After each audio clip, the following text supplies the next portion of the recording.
하나님 말씀을 보였습니다. 하나님 말씀은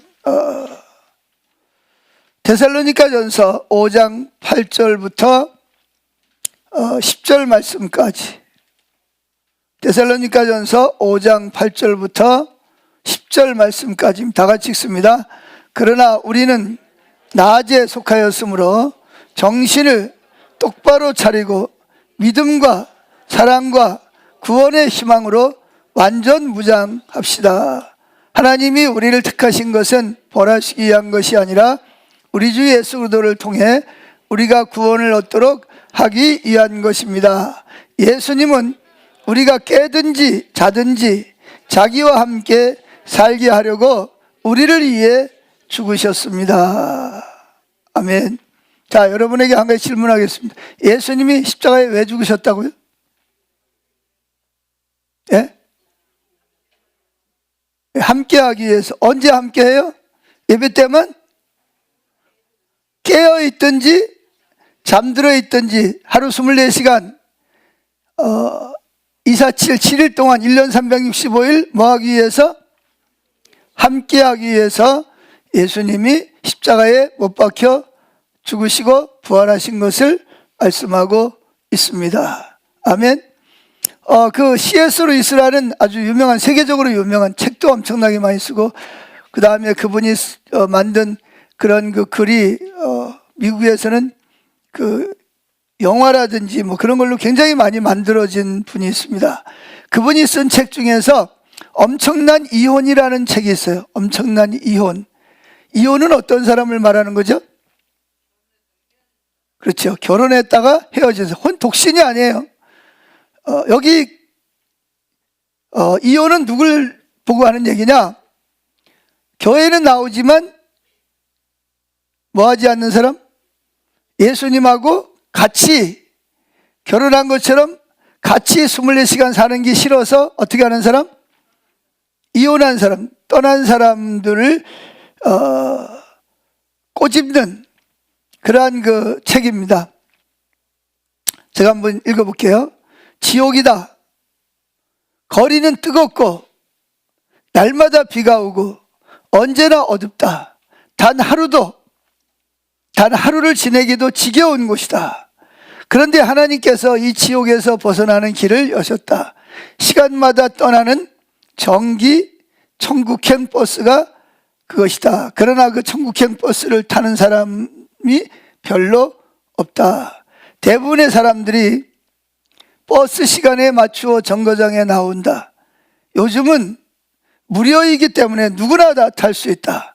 그러나 사람들은 선뜻 올라타지 않는다. 그들은 그저 바라보며 생각만 한다. 무슨 생각을 할까요? 이런 생각 안 드나요? 저쪽으로 가면, 저 버스를 타고 가면, 즉 하나님과 함께하는 삶을 살아야 하기 때문에 저쪽으로 버스를 타면 뭐 하는 게 많다? 하지 말라는 게 너무 많아진다. 첫째, 남 흉보는 일. 남 흉보는 일 재밌어요? 재미없어요? 돈도 안 들어가고 얼마나 재미있습니까? 제일 재미있는 게 남 흉보는 거잖아요. 그죠? 안 그래요? 남 흉보는 일도 하지 말라 그러고, 또 화가 나면 저주하는 일, 또 도둑질하는 거, 또 다른 사람 속여먹는 재미. 속여먹는 게 재미가 쏠쏠하죠. 또 몰래 육체의 쾌락을 즐기는 거, 이건 또 더 재미있고, 그죠? 또 의수되고 자랑할 수 없는 곳에 무엇 때문에 가겠는 생각한다는 거예요. 저걸 타면 참 좋긴 한데 저걸 타면 뭐예요?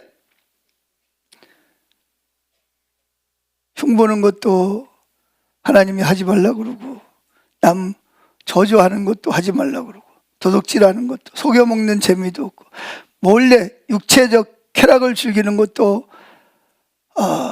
끝나는 거고, 또 의시되고 자랑하는 곳에 자랑하는 것도 안 되고, 더군다나 저 천국행 열차를 타면 뭐도 안 돼? 황금, 재물과 권력도 뭐 해야 돼요? 자기 마음대로 못 한단 말이에요. 그래서 뭐만 하는 거예요? 천국행 버스에 정거장에 타려고 왔는데 타요 안 타요? 안 타는 이유가 뭐예요? 저걸 타면 하나님하고 함께해서 하지 말아야 할 게 너무 많아. 지금까지 하던 거를 다 내려놔야 돼. 그러니까 예수님과 함께 죽는 게 좋아요, 싫어요? 뭐 죽는다니까 뭐 꽥하고 죽는 게 아니고, 예수님과 함께 죽을 때 내가 죽었다는 말은 뭐가 죽었다는 거예요? 여기 나와 있는 거.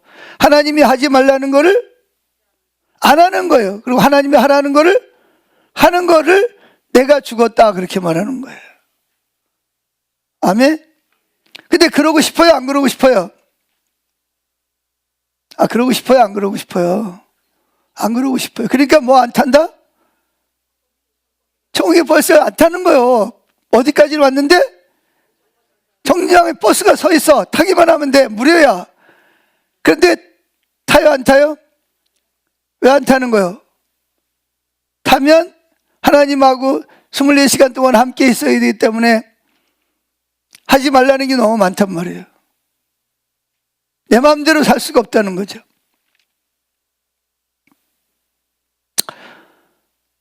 그래서 작가 C.S. 루이스는 이런 사람을 뭐라 그러죠? 그러니까 여기도 그런 분들이 많이 있을 거야. 천국 행 열차를 타면 좋은데, 좋을 것 같은데 타면 하지 말라는 게 너무 많아. 그래서 정류장까지 나왔다가 저 교회까지 왔다가 뭐예요? 결단을 하는 거예요. 발을 들여놓고 버스를 안 타. 다시 어디로 들어가요? 어디로 들어가요? 내가 하고 싶은 대로 들어가는 거예요. 그걸 지금 빗대어서 꼬집어서 하는 말입니다, 지금. 그래서 이런 사람을 뭐라고 부른다고요? 하나님과 이혼한 사람이라는 거예요. 예수 믿겠다고 결혼했는데, 근데 교회는 다니는데 예수님하고 24시간 사는 건 부담스럽고 힘들어. 그래서 뭐 했어요? 이혼하고 버스 안 타고 나머지 시간 뭐예요? 위에서 여기 남 흉보는 일, 저주하는 일, 도둑질하는 일, 속여먹는 재미, 몰래 육체적 쾌락을 느끼는 것, 의시되고 자랑하는 것, 권력과 재물을 자기를 위해서 휘두르는 것, 이런 걸 못하니까 결단을 안 하고 버스를 안 타는 거예요. 그래서 이 C.S. 루이스는 이런 사람을 뭐라 그러냐면 하나님과 이혼한 사람들이라고 규정합니다. 하나님과 이혼한 사람들은 하나님과 즐겁게 시간을 보내고 일하고 하기보다는 하나님과 이혼하고 헤어져서 자신이 하고 싶은 대로 하는 것이 훨씬 더 마음이 편할 거라고 생각하는 것입니다. 그래서 그들은 일주일이나 한 달에 한 번 꼴로 천국 정거장 교회에 나왔다가 말씀을 듣지만 천국 열차를 탄다 안 탄다? 안 타는 거예요. 결단을 안 해요. 말씀을 들어도 그래 좋지 그렇게 해야지. 근데 안 해. 결단을 안 해요. 그냥 서성거리고 있는 거예요. 그러나 이들에게 한 가지 예고되지 않은 것이 있다. 그것은 뭐냐? 이 천국행 전기버스가 때가 되면 뭐 할 날이 온다? 운행을 중지할 날이 며칠 남지 않았다는 사실입니다. 그래서 하나님은 지옥 갈 수밖에 없는 우리에게 구원의 길을 열어주셨습니다. 우리는 구원버스를 타기만 하면 됩니다. 구원버스를 탄다는 말이 뭔지를 이제 설명하는 거예요. 그러면서 혹 당신도 오늘도 정거장 교회에 나왔다가 말씀을 듣고 뭐는 안 타고 버스 결단은 하지 않고 서성거리는 사람은 아닌가? 당신은 혹시 하나님과 이혼한 사람은 아닌가 살펴보세요. 이렇게 말하고 있습니다.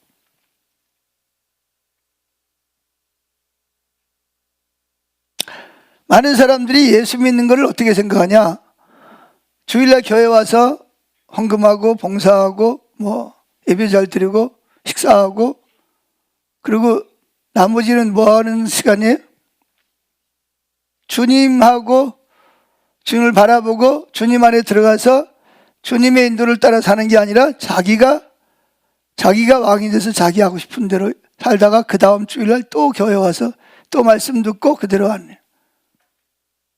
또 여전히 자기 중심으로 살아가는 것. 이걸 신앙이라고 생각하는데 이건 신앙생활이 아닙니다, 여러분.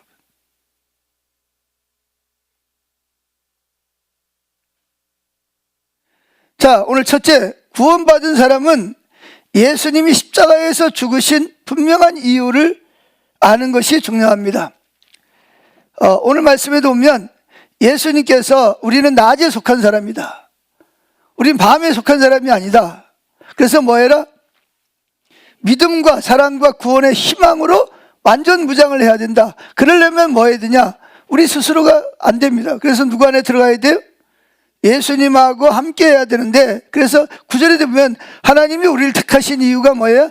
우리는 마땅히 저주 아래 사망 아래 놓여 있지만 우리를 거기서 구원하기 위해서 구원하셨다는 거예요. 그리고 마지막 10절이 결론이죠.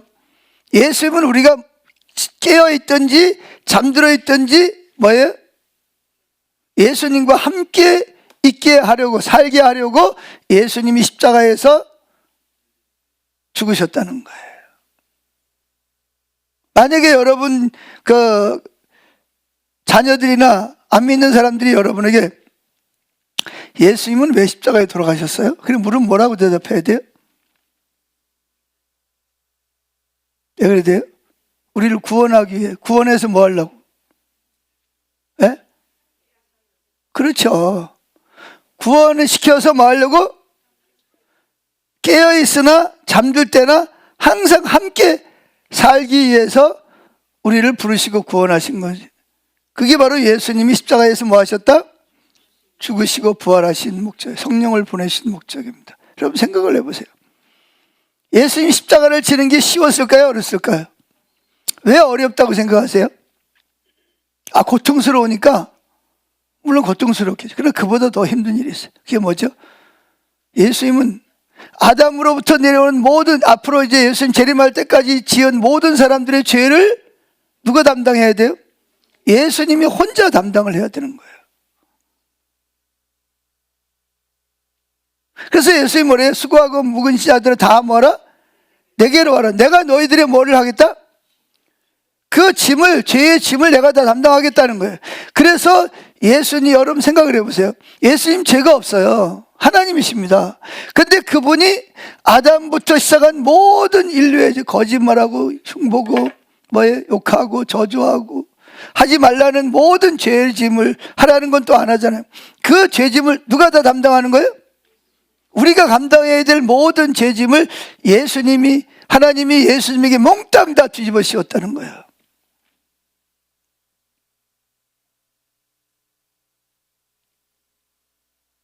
그 죄짐이 무거웠겠어요? 가벼웠겠어요? 그게 얼마나 예수님의 입장에서는 힘들고 어려운 일이겠습니까? 그래서 예수님은 그 십자가를 앞에 놓고 아버지 앞에 기도합니다. 아버지, 할만하시거든 이 잔을, 이 십자가를 뭐 하지 않도록, 지지 않고도 만약에 온 인류를 구원할 수 있는 길이 있다면 그렇게 해달라고 기도하는 거예요. 그래서 막 기도하는데 땀샘에서 땀이 나오다가 나중에는 뭐가 나오도록? 핏방울이 흐르도록 기도를 합니다. 근데 결국은 예수님은 선택을 합니다. 천국행 버스를 탑니다. 그게 뭐죠? 내 뜻대로 마옵시고 아버지의 원대로 이루어지기를 원하나이다. 여러분, 천국행 버스를 타는 것은요, 예수님도 사실은 쉽지 않았던 문제. 물론 결과가 다르죠. 상황이 다르지만 우리도 뭐예요? 왜 힘든 거예요? 천국행 버스 타면 다 좋은 건 다 알잖아요. 근데 왜 안 타는 거예요? 그걸 타면 자기가 그동안 하고 싶었던 것들을 뭐 해야 돼? 다 주님을 위해서 포기하는 삶을 살아야 됩니다. 그럼 주님은 왜 그걸 포기하라는 거예요? 그걸 포기해야 뭐가 있기 때문에? 생명이 있고 복이 있기 때문이라 그런 것입니다. 아멘. 자, 두 번째, 지난 주일날 우리가 설교했던 내용 살펴봅시다. 예수님이 마가복음 3장 13절 이하에 보면 많은 사람이 예수님에게 나왔습니다. 그러자 예수님은 제자들을 부르십니다. 그럼 제자들 부르신 목적이 뭐였죠?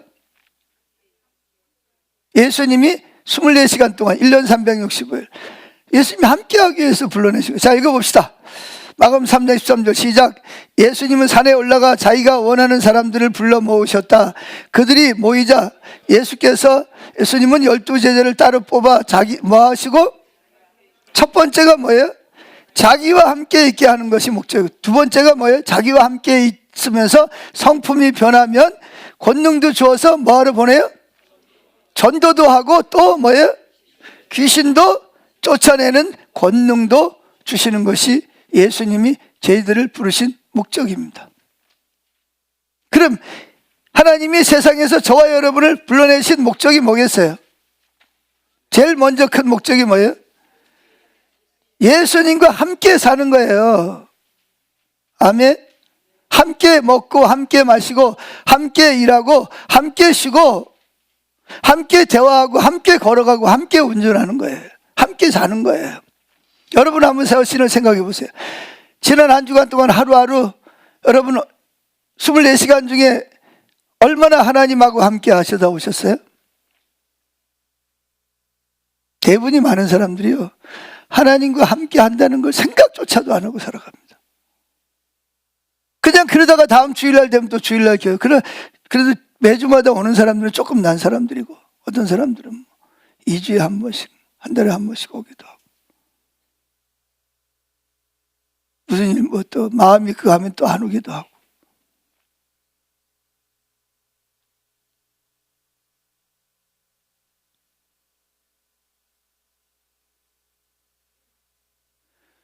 자, 예수님을 믿는다는 말이나 예수를 믿고 구원받았다는 말은 아까 말한 대로 내가 하고 싶은 대로 살다가 주일날 교회 한번 와서 또 말씀을 들었어요. 근데 말씀을 들으면 왜 듣는 이유가 뭐예요? 말씀하시는 이유가 뭐예요? 그대로 결단하고 그 천국행이 버스를 타라는 거잖아, 그죠? 제가 이제 여기 아까도 이야기했지만 이렇게 영성일기를 쓴 거를 보면 어떤 분은 일어나자마자 눈 뜨면서 예수님 생각하고 뭐냐면 치우기도부터 한 선포부터 한대. 어디 아픈데. 근데요, 제가 영성일기를 보면서 뭘 느끼냐면 많은 분들이 그렇게 선포하고 손을 얹고 기도하면서 뭘 경험한다? 치유를 경험한다는 거예요. 놀라운 일이죠. 아까 나가면서 어떤 분이 저희 갑자기 일어났는데 뭐 허리가 아파가지고 막 절절절 맸는데, 그래가지고 설교에서 들은 대로 막 그냥 손을 얹고 막 선포하고 막 기도했는데, 그런데 지금 어제 아팠는데 오늘 50%는 낫다고. 50% 낫잖아요. 그대로 하는 사람은 뭐예요? 하나님을 경험해요. 그때 설교를 듣고도 천국행 버스를 안 타. 그러면 여러분들은 하나님을 경험을 못하는 거예요. 생명이 없는 삶을 계속 사는 거예요.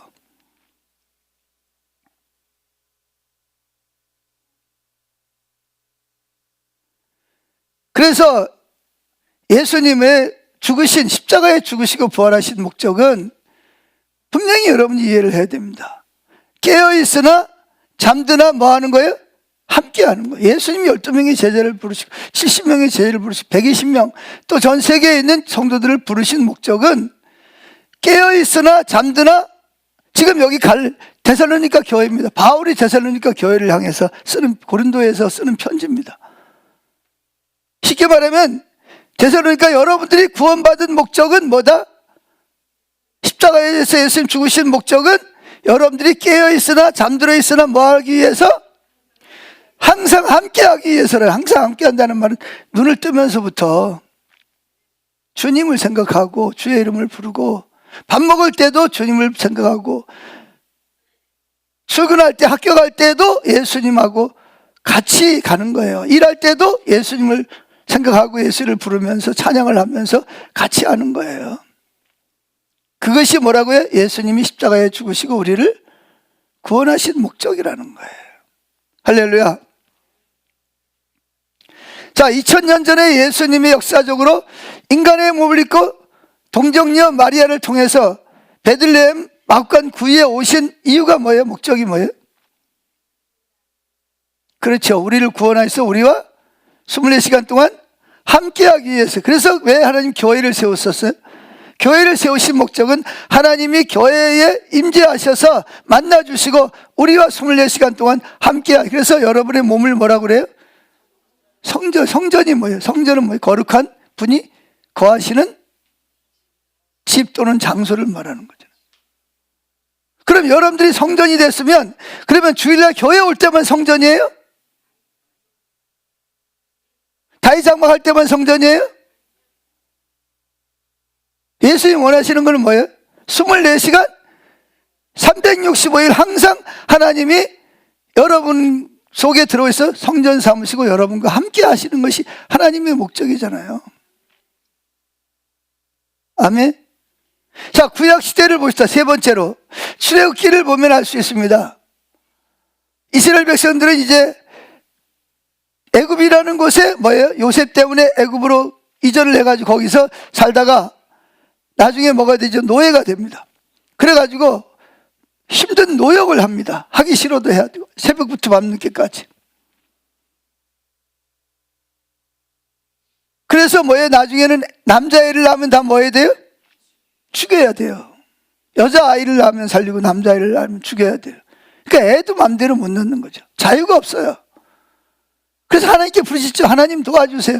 하나님 그 기도소를 들으시고 모세를 보내서 거기다 몇 가지? 10가지 재앙을 통해서 건져내는 게 아니라 그들 스스로 빨리 나가라 그래. 너들 있으면 우리 다 망하겠다. 빨리 나가라 그래가지고 애굽에서 건짐을 받죠. 그리고 홍해 앞에 와가지고 홍해 붉은 바다가 육지같이 고속도로처럼 갈라져가지고 이스라엘 백성들이 다 거기를 건넌단 말이에요. 그리고 거기를 흉내내던 애국 군대가 다 물에 빠져 죽죠. 그리고 광야를 지나서 하나님께서 먹을 것이 없으면 먹을 걸 주시고 물이 없으면 물을 주시고 그렇게 해서 3개월에 걸쳐서 지금 어디 왔어요? 시내산 밑에 와 있습니다. 시내산은 호렙산이라고 해서 하나님의 산이라고 그럽니다. 거기다가 이제 백성들은 200만 명이 지금 진을 치고 밑에 새카맣게 지금 진을 치고 있습니다. 그때 하나님이 시내산 가운데서 나타나서 모세를 부르십니다. 자, 출애굽기 19장 3절 읽어봅니다. 시작. 모세가 여호와를 만나려고 산으로 올라가자 여호와께서 산에서 그를 불러 말씀하셨다. 너는 야곱의 후손이 이스라엘 백성에게 나 여호와가 이렇게 말한다고 일러주어라. 너희는 내가 이집트 사람에게 행한 일을 보았고 또 독수리 날개로 자기 새끼를 보호하듯이 내가 너희를 보호하여 누구에게로? 나에게로 인도하는 것을 다 보았다. 할렐루야. 자, 하나님이 모세를 통해서 이스라엘 백성들에게 이렇게 가서 내가 명하는 대로 그들을 꼭 전달해라. 그 내용이 뭐냐? 내가 너희들을 어디에서? 애굽에서 노예 생활하는 데서 내가 큰 능력으로 너희들을 건져낸 걸 너희들이 보았고 또 한 가지 뭘 보았다? 너희들을 건져서 누구에게로 인도하는 걸 보았다? 나에게로 인도하는 걸 너희가 보았다는 거예요. 여기 중요한 거는요, 하나님이 이스라엘 백성들을 애굽에서 노예 생활해서 건져내신 첫 번째 목적이 뭐예요? 하나님과 함께 하는 거예요. 아멘. 근데 이스라엘 백성들의 머릿속에는 뭐가 있어요? 두 가지가 있어요. 하나는 뭐예요? 힘들고 어려우면 어디로 돌아가죠? 애굽으로 돌아가. 또는 뭐예요?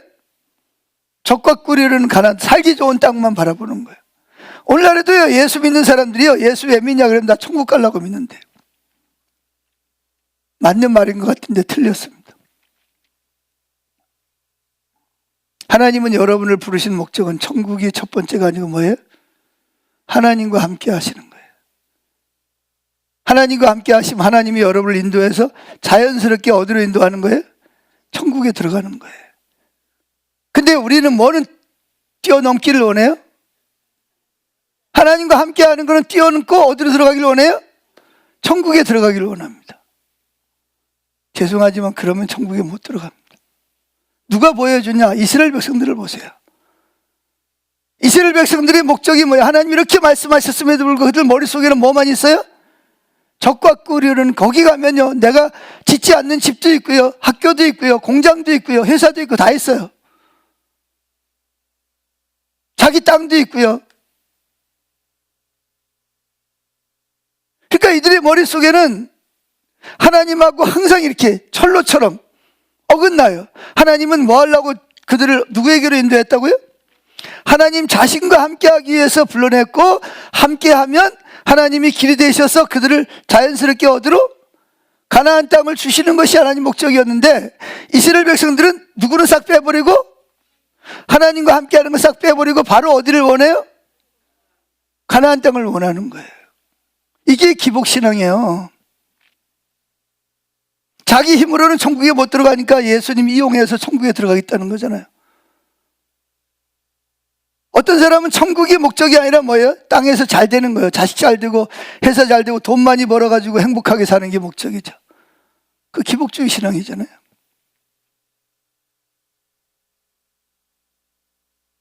그러니까 하나님의 의도를 모르면, 여러분, 거짓 신앙 체계가 뭐가 거짓 신앙 체계예요? 왜곡된 이해를 가지고 있는 거예요. 하나님이 원하시는 것은 이스라엘 백성들을 애굽에서 건져내서 하나님과 함께 거하면 하나님은 자연스럽게 그들과 함께해서 어디로? 적과 끓는 가나안 땅으로 인도하는 것이 하나님 목적인데, 이스라엘 백성들은 하나님하고 만나서 함께하는 것을 싹 빼버리고, 하나님 우리를 어디로 인도하면 돼요? 적과 끓는 땅으로 인도. 이게 왜곡된 신앙이라, 이게 거짓된 신앙. 그래서 그럼 이스라엘 백성들이 가나안 땅에 들어갔어요? 못 들어갔어요? 여러분, 20세 이하를 빼고, 20세는 대부분 가나안, 거기 애굽에서 나와가지고 태어난 사람, 그리고 거기서 나올 때 어린 사람들만 나오고, 20세 이상 된 사람들은요, 가나안 땅에 몇 명 들어갔어요? 2명 들어갔습니다. 그 나머지는 다 뭐 했어요? 못 들어갔어요. 그렇게 맨날 그게 목적인데, 여러분, 신앙생활을 하려면 성경대로 해야 됩니다. 진리를 따라서 해야 됩니다. 내가 보기에 좋은 대로 신앙생활 하는 거, 그건 신앙생활 하는 게 아니에요. 그러니까 호세아 4장 6절에서 내 백성이 지식이 없어서, 올바른 하나님의 기준, 다림줄, 영적 분별력이 없어서 뭐 하는도다? 망하는, 항상 헤매는 거예요. 그냥 회복이 없어요. 성품의 변화도 없고. 그러니까 안타까운 것은요, 예수를 믿기 전이나 예수 믿은 다음에 별로 성품의 변화가 없어요. 교회 처음 나갈 때나 서리집사 돼가지고나 아니면 뭐 더 중직자가 돼가지고나 성품의 변화가 없어요. 이거 참 신기한 일입니다. 신기한 일.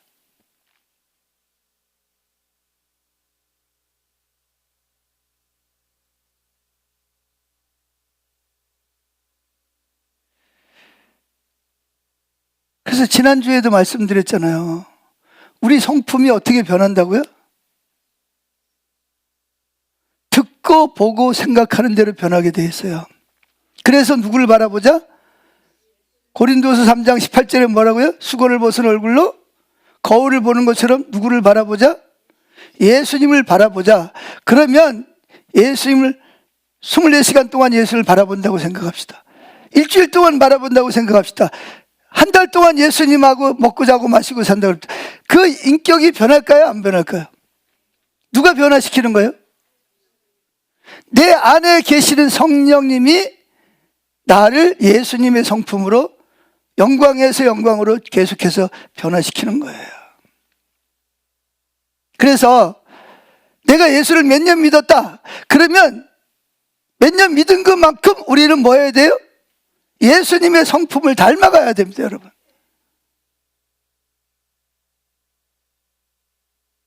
천국을 그만큼 더 많이 경험해야 된다는 거예요. 근데 만약에 그게 안 된다, 그럼 이거는 뭐가 문제가 지금 심각한 거예요. 그게 뭐가 문제인지를 빨리 찾아야 됩니다. 그래서 하나님은 하나님 백성들을 사랑하셔서 하나님 자신과 함께 삶을 살면 하나님의 생명이 우리 속에서 역사하고 아브라함에게 주신 복이 우리에게 임할 것이라는 것입니다.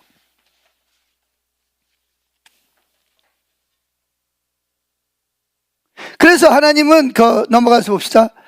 자, 하나님 우리 앞에 무슨 길과 무슨 길을 뒀다? 생명과 복과 사망과 화를 우리 앞에 뒀는데, 하나님 우리를 사랑하기 때문에 우리가 무언 길을 택하기를 원한다? 생명과 복을 선택을. 생명과 복을 선택하는 게 뭐냐? 신명기 30장 15절 읽어봅시다. 보라, 내가 오늘날 생명과 복과 사망과 화를 내 앞에 두었나니 곧 내가 오늘날 너희를 명하여 내 하나님 여호와를 사랑하고 그 모든 길로 행하며 그 명령과 규례 법도를 지키라 하는 것이라. 그리하면 내가 생존하며 번성할 것이요 또 내 하나님 여호와께서 내가 가서 얻을 땅에서 내게 복을 주실 것입니다 그랬습니다. 이게 뭐냐? 생명과 복이 뭐예요? 생명과 복은 하나님과 함께 하는 것입니다. 하나님이 생명입니다. 따라합시다. 하나님이 생명을 주시는 것이 아니라 하나님 그분이 생명이다. 다시 하세요. 하나님이 복을 주시는 것이 아니라 하나님 자신이 복이시다. 여러분 이걸 잘 알아야 됩니다. 하나님 우리에게 복을 주시는 게 아니에요. 그분 자신이 복이고요, 생명을 주시는 게 아니고요, 그분 자신이 생명이에요. 아멘. 그분이, 내가 그분을 만나고 그분과 24시간 동안 함께하면 하나님의 생명이 지금 어디 있어요? 내 안에 하나님이니까, 하나님이 계시는 곳에 생명이 있으니까, 하나님 그분이 복이니까. 할렐루야. 근데 그분하고 이혼하면 어떻게 돼요? 어떻게 돼요? 사망과 화의 저주 아래 들어간다는 거예요. 그래서 요한복음 15장이면 예수님이 뭐라 그랬어요? 15장 1절에서 너희가 어디에 거하라? 내 안에 거하라. 내 안에 거하라. 그러면 나도 너희 안에 거하리라. 그렇게 말씀하시는 거예요. 4절 5절이면 그러면서 예수님이 뭐랬는, 내 아버지는 농부라. 그리고 나는 뭐다? 이 비유를 들어 설명하는 거예요. 하나님 아버지는 농부고 예수님은 뭐다? 포도나무고, 저와 여러분은 포도나무에 붙어있는 가지다. 열매, 포도나무 가지는 어디서 맺히죠? 가지에서 맺히잖아요. 아멘. 그러면서 예수님이 뭐라 그래요? 너희가 왜 내 안에 거해야 되냐? 왜 내가 너희 안에 들어가야 되냐? 내가 생명이고 내가 복이기 때문이다. 그렇듯이 나는 포도나무고 너희는 가지다. 포도나무 가지가 열매를 맺으려면 어떻게 해야 돼요? 포도나무하고 가지가 이혼하면 열매가 맺혀요, 안 맺혀요? 그럼 어떤 데는 주일날은 붙어 있다가 끝나면 떨어지면, 그래 열매 맺어요, 안 맺어요? 붙어 있는 시간이 많을수록 뭐예요? 절로 열매를 많이 맺죠. 할렐루야.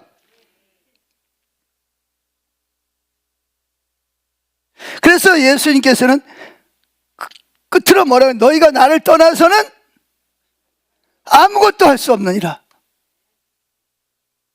여기서 아무것도 할 수 없다는, 죄 짓는 일을 내가 할 수 있는 일을 못한다는 게 아니라 하나님만 할 수 있는, 하나님을 경험하는 일은, 하나님이 오셔야만 되는 생명과 복은 하나도 나타나지 않는다, 그런 얘기입니다.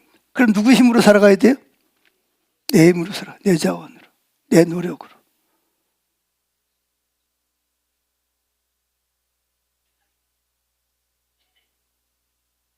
그래서 사람 중에 가장 연약했던 다윗은, 가장 연약했는데 하나님은 다윗을 뭐라 그러죠? 내 마음에 합한 사람, 칭찬하는, 칭찬 중에 최고의 칭찬입니다. 제가 그 하나님 마음에 합한 사람에 대해서 설교 무짐지하게 많이 했습니다. 제가. 여러분 다 기억하는지 모르겠는데 저는 기억합니다. 왜? 저와 여러분이 다 뭐한 사람이 되고 싶어서? 하나님 마음에 합한 사람이 되고 싶어서. 그럼 왜 다윗은 하나님 마음에 합한 사람이 됐어요? 그 다윗의 고백을 보면 알 수 있습니다. 시편 27편 4절 시작. 내가 여호와께 간청한 한 가지 일을 구하리니 내가 평생 여호와의 집에 살며 그의 아름다움을 바라보고 성전에서 그를 묵상하는 일이다. 여기 보면 현재형입니다. 내가 간청한 한 가지 일을 구하리니, 기도하는 게 계속 기도한다면, 그게 뭐냐? 내 평생에 여호와의 집에 살며. 왜 여호와의 집에 살기를 원했냐면, 그때는 하나님이 어디 계신다고 생각했죠? 어디나 계시는 것이 아니라 어디에? 성전에 하나님이 계신다고 생각하기 때문에 하나님이 계시는 성전에 내가 가서 나도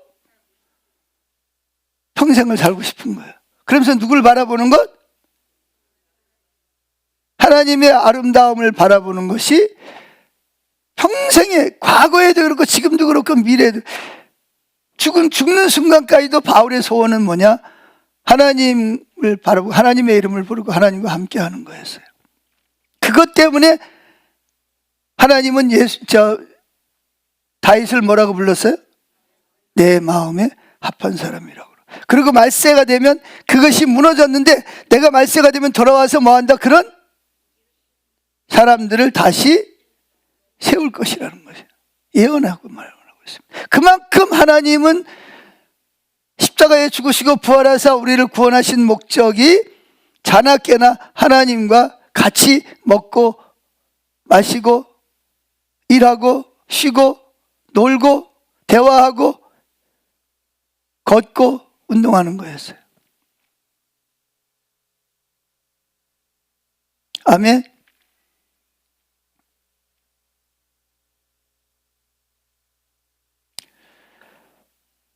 자, 그래서 우리는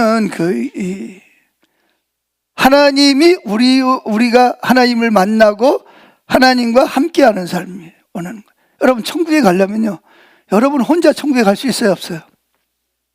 절대로 못 갑니다. 그래서 누구한테 붙어 있어야 돼요? 예수님과 함께 붙어 있으라는 말은 뭐예요? 본드로 붙여놓은 것처럼 둘을 갖다 뭐예요? 딱 붙여놓으라는 거예요. 떨어지면 돼요, 안 돼요? 안 되니까. 이혼하면 돼요, 안 돼요? 안 되니까 예수님과 붙어 있어요. 본드를 갖다 딱 붙여요. 꽁꽁꽁 묶어놓은 거예요. 절대로 떨어지잖아요. 그러면 예수님은 어디 살아요? 아니, 천국에 살잖아요. 천국의 주인이잖아요. 그럼 나는 가고 싶든 가기 싫든 어디 가게 돼 있어요? 천국은 그냥 가는 거예요. 아멘? 근데 내가 예수님하고 이혼해서 떨어졌어. 나 주님 하고 사니까 다른 사람 욕도 못하고 흉도 못 보고 거짓말도 못하고 하지 말라고 그러고, 매 순간 주님만 바라보라고. 나 그거 싫어. 나 혼자 살 거야. 그리고 일주일에 주일날 교회 한 번 와가지고 예배 드리고, 주여 나 왔습니다 헌금하고 뭐 조금 하고 그러고 돌아가. 그러면 여러분 어떻게 될 것 같아요?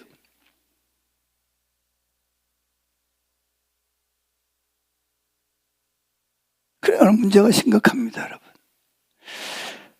자, 그래서 우리가 이제부터 1분 게임에 대해서 살펴보려고 합니다. 책을 가지고 지난번에도 책을 살펴봤는데 오늘은 교회에서 1분 게임을 시작하기, 프랭크 르박 선교사님이 쓴 1분 게임에 대해 나오는 내용입니다. 책에 나오는 내용이죠. 자, 같이 한번 읽어볼까요? 시작. 1분 게임을 교회에서 하게 된다면 하나님의 설교도 함께하라. 가로 열고 가로 닫고. 좋은 출발을 할 가능성이 높다. 우리 교회에서 이 게임을 처음 시도했을 때 나는 다음과 같은 쪽지를 모든 교인들에게 나누어 주었다. 주일 예배를 시작할 때 목사는 이런 광고를 했다. 여기 계신 모든 성도들은 예배 시간을 마쳤을 때 이 시간 점수 카드를 작성하시기 바랍니다. 작정하신 시간만큼 하나님을 생각하기 위해서 주변에 어떤 것이든 사용하셔도 좋습니다. 가령 십자가를 쳐다본다든지 성경책이나 찬송가를 펼친다든지 하나님을 생각하게 하는 성경 구절들을 바라본다든지 어떤 방법이든 사용하시기 바랍니다. 당시 낮예배 설교를 1분 게임을 어떻게 하는가에 대한 설명이었다. 그리고 정확히 1시간 예배가 끝났을 때 점수 카드를 그러니까 1시간이 지났을 때 점수 카드를 거두었더니 제일 적게 예수님을 생각한 사람이 몇 분? 5분. 반대로 많이 생각한 사람은 1시간이 몇 분이에요? 60분 동안 계속 누구를 생각했다? 예수를 바라봤다는. 그래서 평균을 내보니까 평균 60분 중에서 몇 분? 44분 동안 누구를 생각했다? 예수님을 바라보고 예수님과 만나고 함께 했다는 거예요. 그래서 시간을 따져보니 1시간을 따져보니까 1시간 중에 60분 중에 몇 프로? 73%에 해당하는 시간을 성도들이 예배드리면서 누구를 바라봤다? 예수님을 만나고 예수님을 바라보고 예수의 이름을 불렀다는 거예요. 잘한 거예요? 잘못한 거예요? 우수한 성적입니다. 다른 한편으로 볼 때 이런 실험은 성도들이 평소보다 더 예배에 뭐 했다?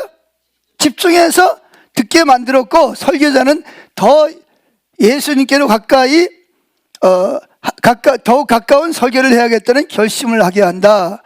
교회에 있을 때 75%를 달성했다면 그날은 나머지 시간에도 좋은 점수를 올릴 가능성이 매우 높다. 문제는 새로운 상황, 즉 예배 드리는 게 아니라 하나님을 상황에서도 하나님을 그렇게 많이 생각할 수 있느냐 하는 것이다. 근데 여러분 아세요? 제가 어떤 때 다윗장막이어가지고 예배를 드리잖아요. 끝나고 나서 제가 한번 생각해요. 내가 오늘 다윗장막 하면 2시간 동안 얼마나 예수님을 생각했지? 부끄러운 고백이지만 20%도 주님을 생각하지 않고 입술로 찬양하고 기도하고 있었어요. 지금 뭐 하고 있는 시간인데? 하나님 만나는 시간인데 20%만 주님을 만나고 나머지 시간은 뭐예요? 다른 생각. 그러니까 아예 주님을 이렇게 생각지도 않는. 그래서 예수님이 뭐라 하냐? 입술뿐인 예배 드리지 마라. 내가 원하지 않는다 그런 말이에요. 근데 이 교회는 대단한 거예요.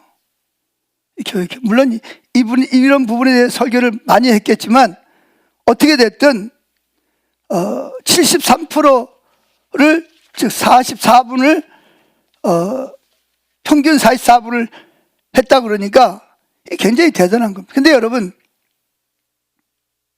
자 5번으로 넘어갑니다. 이제 예배 마치고 교회에서 집으로 갈 때 이제 예배 마쳤어요. 그럼 이제 44분 하나님 생각했어요. 평균적으로. 이제 집으로 돌아갑니다. 그럼 돌아갈 때 어떻게 했냐? 어떻게 1분 게임을 했냐? 그렇다면 거리를 오고 가는 사람들 틈에서 주님을 바라보는 1분 게임에 승리할 수 있을까? 그렇다 안 그렇다? 그렇다. 그동안의 실험 결과가 성공할 수 있음을 입증했다. 방법은 길에서 만나는 사람들을 위해 짤막한 기도를 드리는 것이다. 자, 옆에 있는 사람 쳐다보세요. 왜 쳐다보죠? 기도하라고 쳐다보라는 거예요.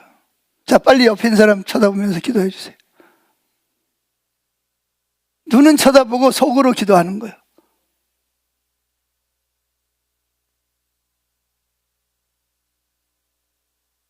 자, 이렇게 걸어가면서 저 앞에 누가 걸어온다. 그럼 뭐예요? 그 사람 위해서 기도해 주는 거예요. 한 사람의 눈을 정면으로 응시하면서 즉석 기도를 드리는 것은 쉬운 일이다. 게다가 상대가 나를 보며 미소까지 짓는다면 그 기도를 좋아한다는 기분 좋은 증거가 될 것이다.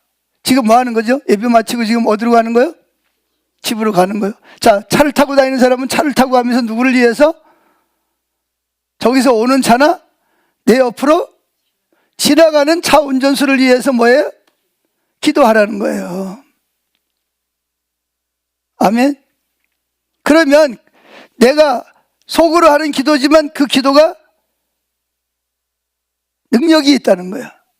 내가 여기서 기도 전파를 쏘면, 우리가 극동방송을 여기 쏘면 북한에까지도 가듯이 내가 뇌로 그 앞에서 오는 차 운전수를 위해서, 걸어오는 사람을 위해서 내가 기도할 때 내 기도가 어떻게 된다는 거예요? 전파처럼 보이지 않지만 상대방에게 뭐 한다? 전달된다는 거예요. 그래, 예수님도 그러잖아요. 다른 사람을 위해서 축복하라. 그러면 축복이 뭐하면? 그 사람이 축복받을 만한 일이 생기면 축복이 그 사람에게 임할 것이고, 그 사람이 만약에 축복받을 그릇이 안 되면 축복이 누구에게로 돌아온다? 나에게로 돌아온다 그랬잖아요. 그러니까 우리는 다른 사람을 위해서 기도하는 것이 하나님 뜻이에요, 아니에요? 하나님 뜻이잖아요. 그리고 이렇게 우리가 기도하면 상대방이 그거를 영적으로 느낀다니까요. 내가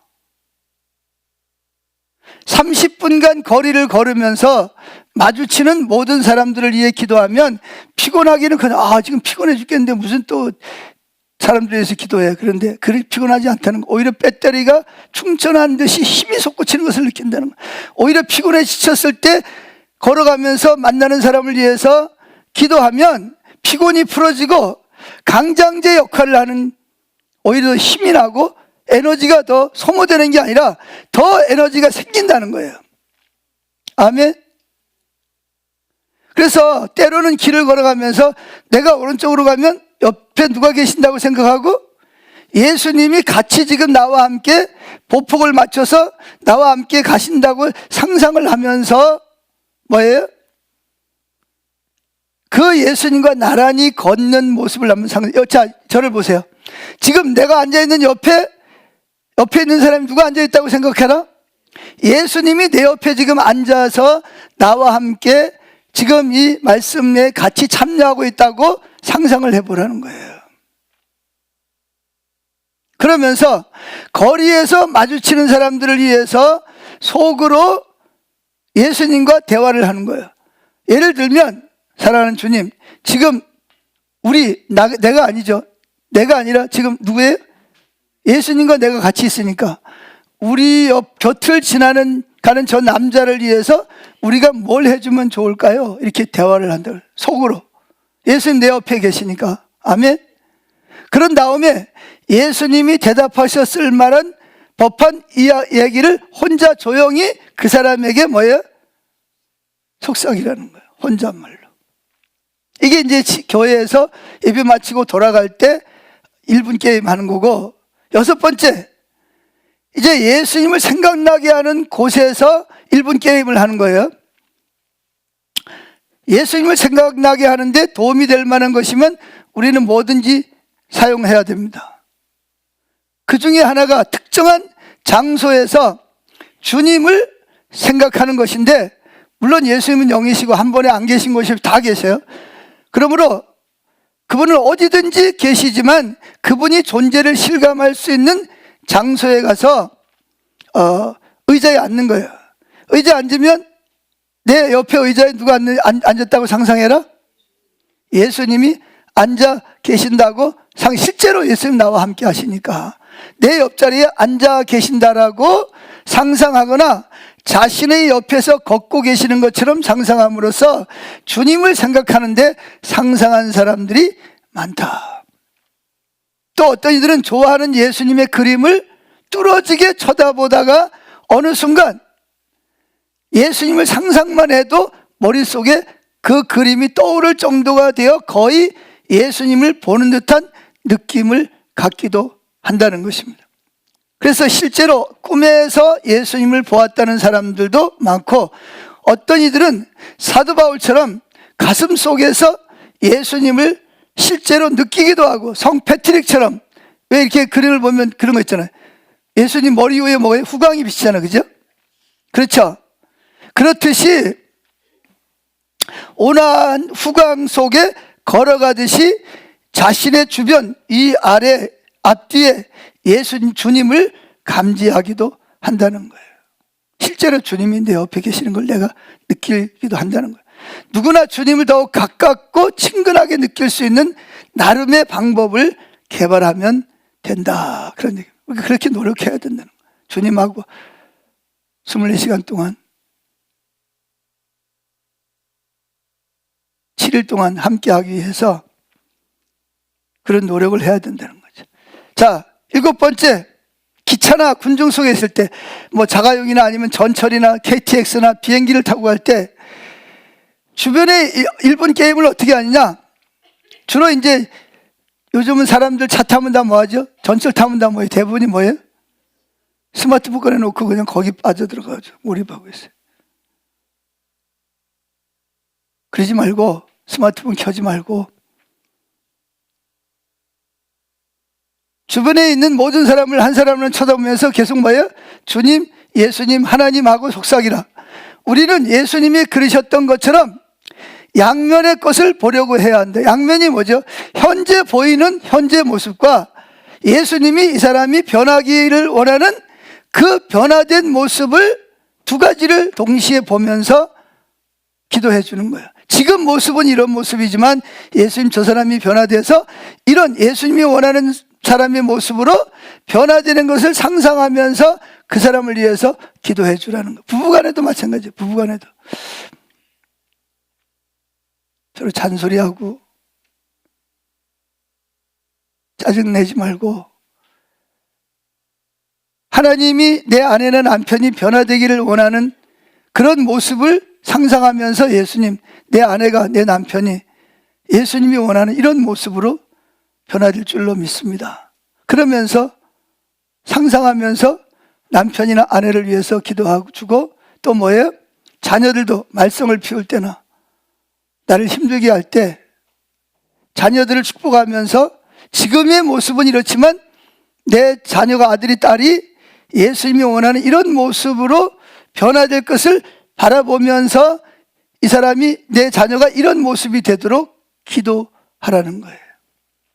지금은 교회도 안 나오고 뭐 자기 마음대로 살지만, 주님, 이 사람이 주님 앞에 나와가지고 예수님하고 함께 동행하는 에녹처럼, 또는 야곱처럼, 또는 요셉처럼, 다윗처럼 그렇게 변화돼서 주님과 동행하면서 복 있는 삶을 살 것을 상상하면서 그렇게 될 것을 바라보고 믿음의 기도를 드리라는 거예요. 아멘. 자, 이해하시죠? 무슨 얘기인지는. 그게 양면성 기도라. 근데 놀라운 것은요, 뜻밖의 반응을 보이는 사람들이 있다는 거예요. 특별히 어린아이들이. 그런데 어떤 방에서 여러 사람이 모여서 다른 사람을 위해서 기도하면 그 방 분위기 자체가 바뀐다는 거예요. 처음엔 뭐 안 믿는 사람하고 예수 믿는 사람 섞여가지고 막 뭐 이런 얘기 저런 얘기 했는데, 예수 믿는 사람들이 거기 모인 사람들을 위해서 기도하면 영적인 분위기가 확 변화된다는 거예요. 모임이나 군중 속에서 조용히 예수님의 이름을 부르다가 기회가 생기면 사람들을 도와주는 것도 어쩌면 매우 훌륭한 사역이 될 수 있다. 이 차머스 박사는 누군가가 자기에게 전화가 걸려올 때마다 뭐라 그러죠? 하나님의 자녀가 지금 나와 함께 이야기하려고 한다. 그래서 자신에게 중얼거린다는 거예요. 우리도 누군가 말을 걸어오거나 전화가 오면 어떻게 해요? 이 차머스 박사처럼, 주님, 좀 누구가 나하고 이야기를 하기를 원합니다. 그렇게 중얼거리면서 우리도 누군가 말을 걸어오면 그렇게 중얼거려 보자는 거예요. 그래서 만일 땅에 사는 모든 사람들이 이의 내용 그대로 실천한다면 우리는 이 땅에서 천국을 맛보게 될 것이다. 천국, 하나님의 나라가 실제로 내가 있는 이곳에 하나님의 천국이 미리 맛보기로 우리 삶에 주어지는, 조금씩 그게 시간이 늘어나면 계속 천국이 이루어지겠죠. 이것은 결코 경건한 시어가 아니다. 우리는 어떤 일이 일어나는지를 실제 목격했다, 증명이 됐다는 거예요. 당신이 직접 이번 일주일 동안에 시도해보라. 그러면 이상한 힘이 당신 안에서 생겨나는 것을 감지할 것이다. 그랬습니다. 중요한 것은 뭐예요? 결단하고 천국 버스에 올라타야 돼요. 실제로 그렇게 해야 됩니다. 아멘. 영국에서의 메시지가 롱 아일랜드, 미국 전역에 방송되듯이 우리도 그리스도를 위한 영적 방송인이 될 수 있다. 우리 뇌에 있는 모든 세포들이 전기 배터리가 되어 예수님의 사람들, 우리의 도움 없이는 도저히 예수님의 음성을 들을 수 없는 영적 귀머거리들에게 간절히 하고 싶어 하시는 말씀을 크게 들려주는 도구로 사용될 수 있을 것이다. 이것도 사역이잖아요, 사역. 자, 마지막 8번째, 이 제가 제일 약한 부분입니다. 제가 금요일날 강원도 행성에 신방을 갔습니다. 가서 예배를 드리고 밥을 사준다 해서 식당에 와서 밥을 먹었어요. 밥 먹기 전까지는 주님을 바라보고 주님하고 교제를 했는데, 밥을 먹은 것도 좋았는데 밥을 먹으면서 거기 이제 장로님이 앉아 있어요. 뭐 교회 이야기하고 뭐 그러다 보니까 누굴 잊어버렸어요? 또 예수님을 잊어버렸어. 언제 깨달았냐? 밥 다 먹고 나올 때쯤 되니까, 아, 내가 지금 또 밥은 저 앞에 장로님하고 이야기하면서 뭘 했다? 예수님을 또 놓치고 또 시간을 보냈구나. 저는 그게 제일 약해요. 누구하고 이야기하다 보면 자꾸 주님을 잊어버려요. 자, 봅시다. 당신의 집에서 친구들 몇 명이 평범한 대화를 나누고 있다고 가정해보라. 당신은 적어도 1분에 한 번씩 하나님을 떠올릴 수 있겠는가? 물론 힘들 것이다. 그런데 우리는 도움되는 방법들을 사용하면 성공할 수 있다는 것을 알게 되었다. 그럼 여기에 유용하다고 입증된, 그러니까 이미 실험된 방법들 몇 가지를 소개해 보겠습니다. 첫째, 우리 집이다 그럼 곳곳마다 뭐를 붙여놓는다? 예수님의 온화한 사진을 붙여놓는 거예요. 두 번째, 내가 앉아있는 의자에 빈 의자를 하나 갖다 놓고 그곳에 누가 앉아있다고? 예수님이 지금 우리 대화를 듣고 계시고 의자에 앉아있다라고 상상을 하려는 거예요. 세 번째, 기도에 관한 찬송을 속으로 흥얼거려라. 대화하는데 내가 말하면 안 되니까 속으로 혼자 찬양을 흐르는. 예를 들면 주님의 뜻을 이루소서 고요한 중에 기다리니. 찬송을 혼자 속으로 하는 거예요. 네 번째, 함께 있는 사람들을 위해 한 사람씩 돌아가면서 속으로 기도해 주는 거예요. 다섯 번째, 대화할 때 주님과 계속 만나고 교제하는 걸 어떻게 할 수 있냐? 계속해서 속으로 기도하라. 그러면서 이렇게 기도합니다. 주님, 제 머릿속에 당신의 생각을 넣어주세요. 무슨 말을 해야 할지 알려주세요. 우리 예수 믿는 사람들이 참 조심해야 될 일이 뭐냐면, 야고보서에 나와 있는 대로 말을 조심해야 돼요. 혀를 조심해야 돼요.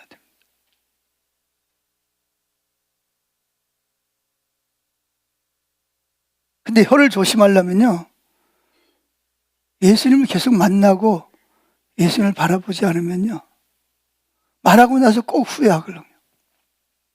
내가 그때 그 말하지 말았어야 되는데, 내가 왜 그 말을 했지? 예수님 안 바라보면요, 누구라도 실수를 할 수밖에 없어요. 그게 우리는 습관이에요, 습관. 잘 안 고쳐집니다, 여러분. 다른 사람 보면 그냥 저절로 뭐가 나와요? 그냥 판단이 돼. 여러분 안 그러세요? 저는 그래요.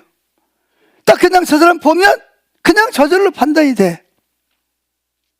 그리고 그냥 거기서 끝나면 괜찮아 또. 근데 그게 꼭 속에 있는 게 뭘로 나와요? 말로 나와요. 말은 그래요. 저 사람 도와주는 것처럼 말하지만 사실은 뭐예요?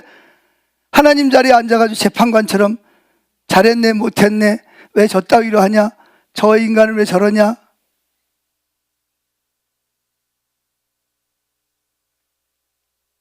그리고 나중에 여러분, 말이라는 거는요, 물처럼 한번 쏟으면요, 주워 담을 수가 없어요.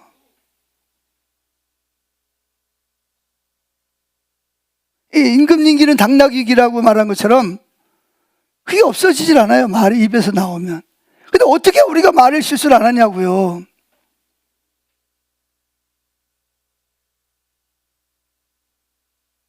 말 가지고 상대방 상처 주고, 말 가지고 상대방 깎아내리고, 기도하자 그러면서 누구 흉보고. 그래서 로마서 1장에는 뭐라 그랬어요? 우리 목구멍이 뭐다? 열린 무덤이라는 거예요. 무덤. 다른 사람을 무덤으로 내려가게 만드는 게 이 목구멍이라는 거예요. 말을 통해서. 그래서 야고보 사도는 뭐라 했어요? 모든 동물이나 모든 사람을 길들일 수 있지만 혀는 길들여요. 어떤 데는 참 착한 좋은 말을 했는데, 단물을 했는데 나중에 무슨 말을 해요? 쓴물을 내는 거예요. 이거는 혀밖에 없다는 거예요. 감정이 생긴다고 확 말해버리면 그 주워 담을 수 없어요. 이 뭐 상대방에게 상처를 줬어요. 이게 정말 힘듭니다. 정말 저도 참 정말 힘들어요.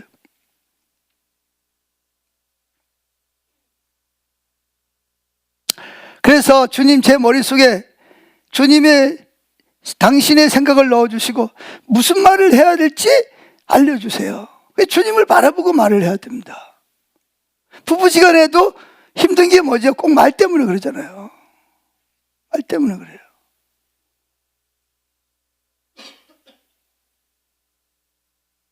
예를 들면 제가 이번에 행성 가면서 앞차가 술을 먹었는지 아니면 좋은지 이게 차가 왔다 갔다 하는 거예요. 그래서 내가 나도 모르게 뭐라고 나왔겠어요? 저 차 왜 그래? 그랬더니 옆에 앉아 계신 분이 뭐라 그랬겠어요? 여보, 축복해야지.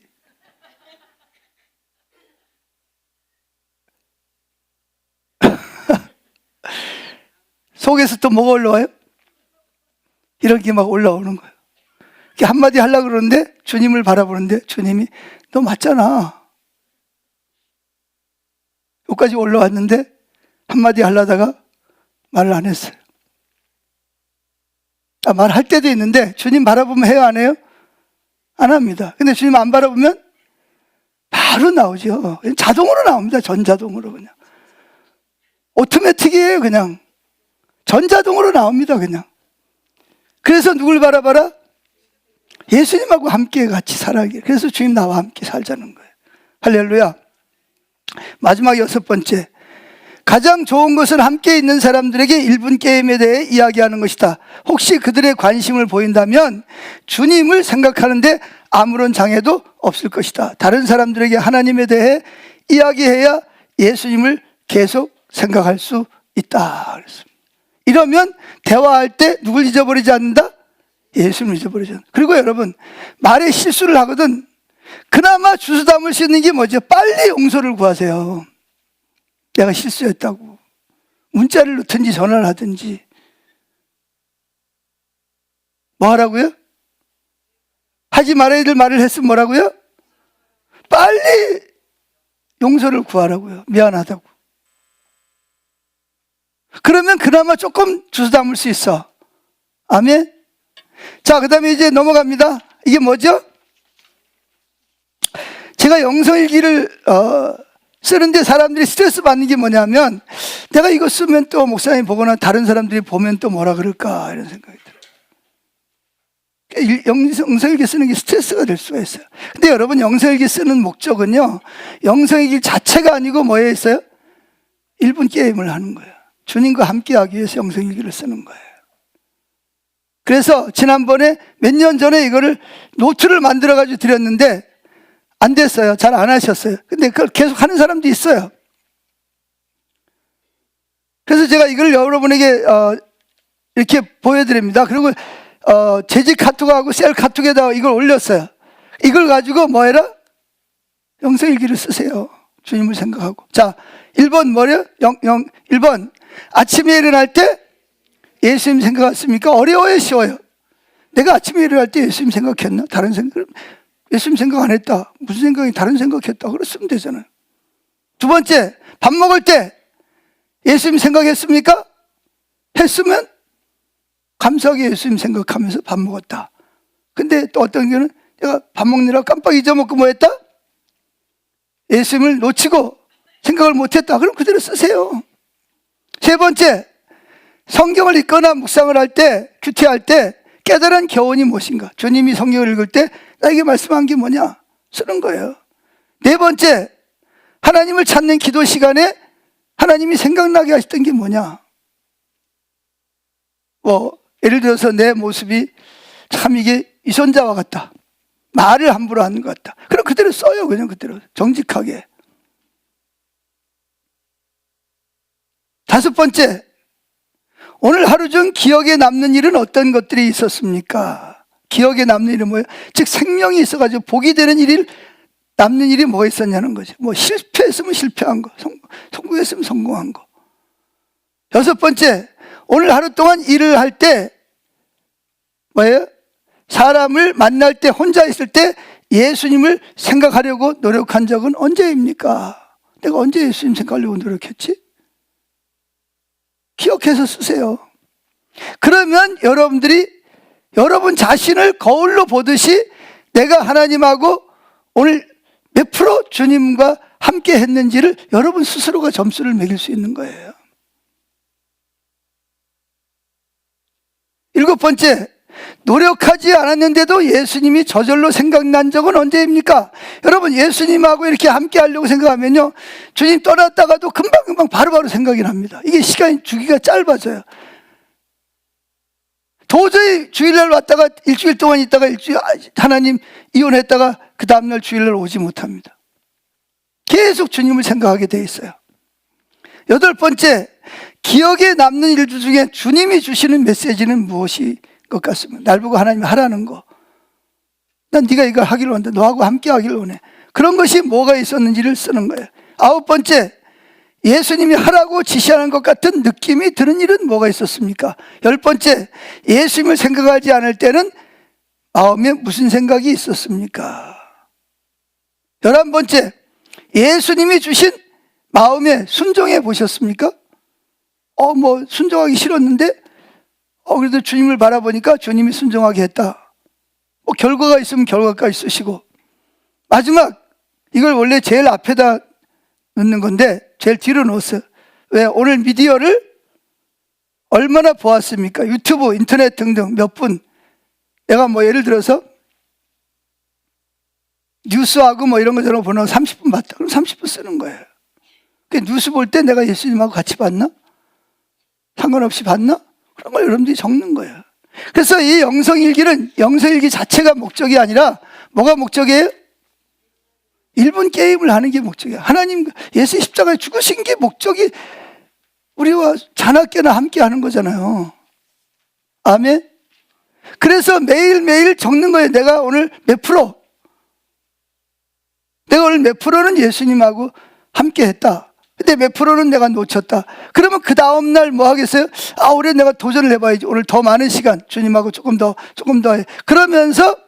그러다 보면 여러분들의 성품이, 여러분 안에 있는 성령님이 주님을 바라보는 것만큼 여러분의 성품을 영광에서 영광으로 예수님의 성품을 나도 모르게 변화시킨다니까요.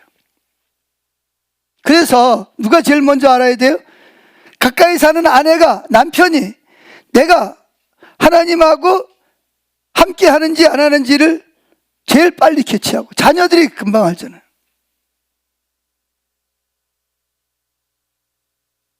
그래요, 안 그래요?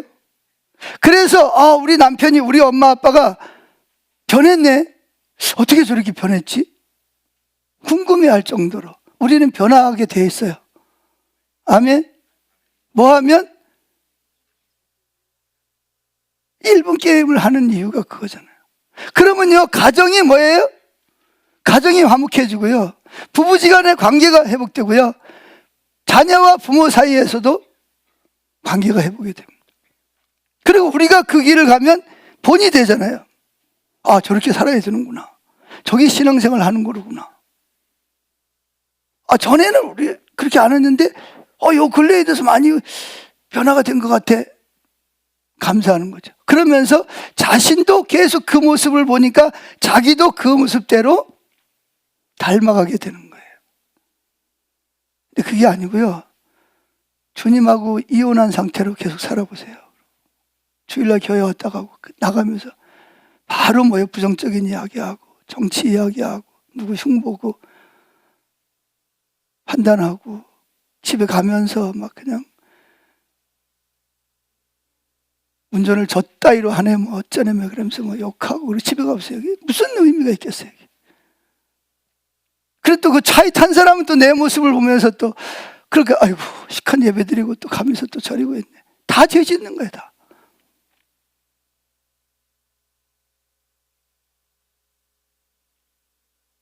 일분 게임 합시다. 이제 올라타십시다. 이혼하는 거 이제 그만하고 천국행 버스를 결단합시다. 아멘. 자, 찬양하겠습니다.